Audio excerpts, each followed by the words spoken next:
এই গভর্নমেন্টের সব রেসপন্সিবিলিটি আমাদের নিতে হয়েছে। পৃথিবীতে একই সাথে কেউ সরকারি দল এবং বিরোধী দল থাকতে পারে না।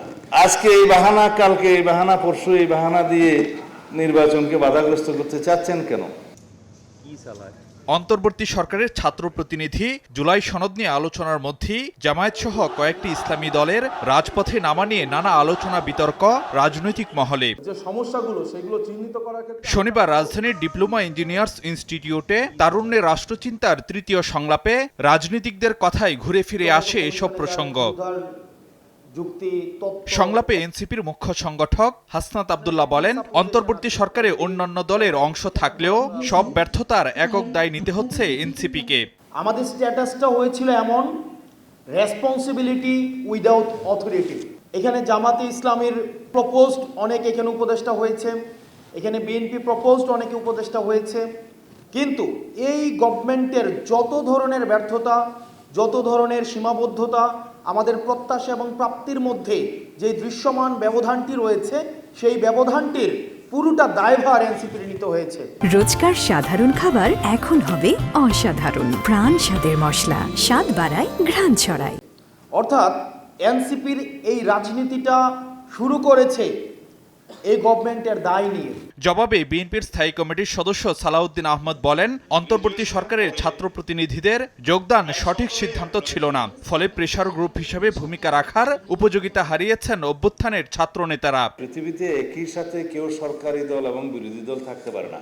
একই দরজা হয় খুলতে হয়, না হলে বন্ধ করতে হয়। যেদিন ছাত্র প্রতিনিধিরা সরকারে যোগদান করলো, সেদিন আমি বুঝে গেলাম এরা রাষ্ট্র বিনির্মাণে আর ভূমিকা তেমন বেশি রাখতে পারবে না।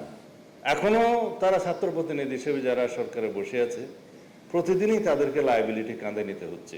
ওদেরকে আমি সরে আসার জন্য আহ্বান নিজেরা জানালে তো হবে না, তাগিদটা নিজেদেরকে নিতে হবে।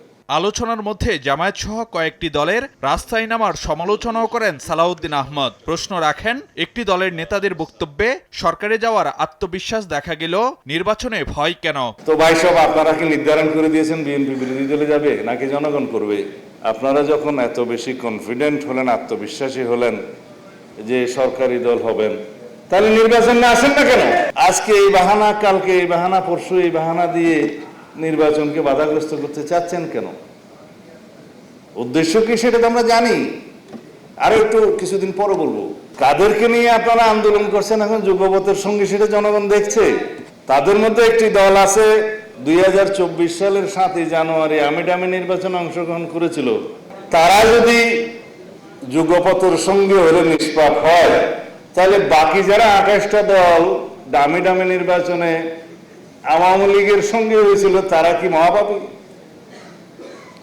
মানে আপনাদের সাথে সঙ্গী হলে যুগপথের, তাদের কোনো পাপ নাই।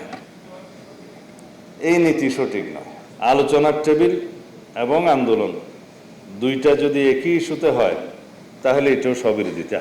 কোনো কোনো দল কোনো কোনো দাবি করতেই পারে, সেটা জাতির উপরে জবরদস্তি আরোপ করা সঠিক নয়। পিআর পদ্ধতি সহ সংস্কার ইস্যুতে কোনো কিছু চাপিয়ে না দিয়ে ভোটের মাধ্যমে জনগণের ম্যান্ডেট নেওয়ার আহ্বান জানান সালাউদ্দিন আহমদ। বলেন, সাংবিধানিক শূন্যতা তৈরি হলে তার সুবিধাভোগী হবে অসাংবিধানিক শক্তি। তাহলে বেনিফিশিয়ারি কে হবে? যে কোনো অসাংবিধানিক শক্তি। ফারুক ভিয়া, রবিন, সময় সংবাদ, ঢাকা।